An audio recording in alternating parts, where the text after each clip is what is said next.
This is going to be a bit of a short one. This is going to be paragraph 3 for my suggested structure on the Crucible. And what you're looking at here, as I mentioned in the previous video, was the fact that Proctor is an individual who stands up for himself. So at all costs, he maintains his personal integrity and his morality, which very ironically was exactly what the Puritan community or collective wanted to actually achieve in the first place, but did not do so because of their behavior. So the fear and the persecution that really fostered a situation of lies and fear and so forth. So when we have a look at Proctor, you just want to focus on the ending of the play here. And what you'll probably have noticed by this point is it's just so much easier to take a bit more of a chronological approach to this play. This is actually often the case when you're analysing text, but not always. So, I'm not going to blanket that statement. But with the Crucible, for example, you can definitely see a progression in how the play evolves. So obviously it starts in one place and then characters develop and so forth, and then you come to the ending. So it does seem to make sense that if you sort of structure it in a sort of chronological way, that you'll get a really nice argument that flows, it makes sense. You can probably remember it a little bit better as well. And that also bodes really well when it comes to answering different questions. Okay, so let's have a look here at the last one. Okay, so what I've got here is we're looking at the importance of rebelling against hypocritical political systems that act inconsistently with their moral values. And that's really what Miller's overall purpose is. Okay, so he wants to critique his McCarthy era by showing the injustices that occur when you sort of engage in all of these, hypocrisies and fear and persecution and so forth. And the final outcome is he's rebelling. He's sort of saying that we need to fight back against that, which his very play as a form in itself does do, okay, given his society. And then obviously his fictional counterpart is Proctor. Okay, so Proctor kind of, as we discussed in the previous paragraph, which actually could even use a little bit in this paragraph, you wanted to just do this on Proctor. So anyway, he has this real moral turmoil about whether to save his own life by giving up his name and saying he did something he didn't do, i.e. witchcraft. But then he just decides, look, at the end of the day, he's just not going to be worth the dirt on the shoes of the people that have hung, because obviously they're the ones who just refused to lie and were hung for it. And he sort of aligns himself with those particular people. So he's a very highly moral individual, and at the end of the day, he ends up preserving his integrity over his own life. Okay, so when you have a look at the quotes, I'll just read it off here, and obviously you can go find it in the book. There's a really good one where his eyes are full of tears. Again, looking at the stage direction of that deep emotion that he's gone through to get to this point, and he says, I can give up my life for this.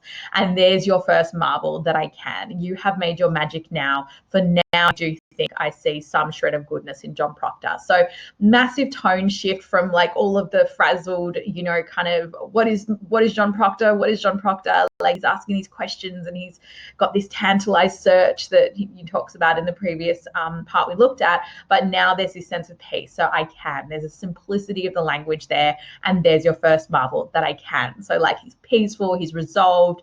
Yes, he's going to lose his life, but he's got his integrity and he's, restored his faith, I suppose, in being truthful and attaining justice. Probably isn't the right word. So definitely not justice here. But, it is highlighting the injustice that has occurred to this good man.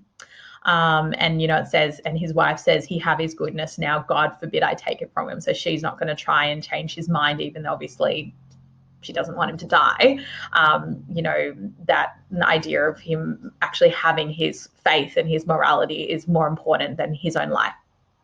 So this is kind of, I think the best way to actually structure this essay so that you can answer different questions. And then I'm just going to give you a really quick verbal rundown of how you can actually answer questions for this, right? So The last question last year was about love. And this is one of the things that really threw people off, because we haven't said one thing about love in this entire text. I haven't mentioned anything about it in the structure. So if you were in a position where you got given that question, and what a lot of our students did was they were able to take a more holistic view towards the actual play, looking at it from more of, you know, that idea of like, what's Miller's overall purpose here, right? As opposed to, so, you know, a very common sort of thing people do is have a look at, you know, the love that Abigail has for Proctor, and that leads her to do bad things and so forth. But that's, you know, that's not really, I mean, we didn't mention anything about that, nor is it really key to the play if you think about it, right? So yes, you could kind of make some links, but they're not going to be really deep and meaningful ones. Okay, so the kinds of things you want to look at is looking at, for example, Miller's love for justice, or Miller's, you know, his love, how his love for freedom has led him to create this very politically controversial text that actually gets him in trouble. You know, gets him to be, they end up accusing him of communism himself.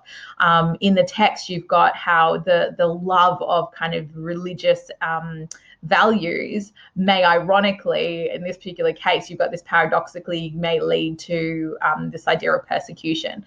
So, you know, a couple of different ways that, you know, maybe Proctor's love of integrity and, you know, value for integrity, and so forth. But really, like, that idea of the political motivations behind the play and linking that to love would be a very good way to take these ideas and sort of link them to that idea. So I've just given you one example of how to link it, because that was a pretty curly question, but, you know, just wanted to show you how this particular structure can lend itself, as long as you do the work, right? So you read about the context, you have a very good understanding of what was going on with McCarthyism and how the play links to that, and obviously go and do that analysis of the text, and then obviously have the, you know, the type of structure I've recommended, so that it can really lend itself to any question that you may ask. And look, at the end of the day, your ability to answer questions will come from your practice of answering questions. Okay, so you never want to just prep work and then get into the exam and then figure out if you can answer the question. No, you've got to do lots of practice questions. You've got to time yourself before you get in there. You've got to be able to write it without looking at any of your notes to a new question in 40 minutes. I know that's a big mouthful, but that is what you have to do. So the more you can do that, the more practice that you actually have, the better equipped you'll be to answer any question that you may be given. So I hope you enjoyed our resource on the Crucible, and we'll be creating a couple more as well. So stay tuned for that.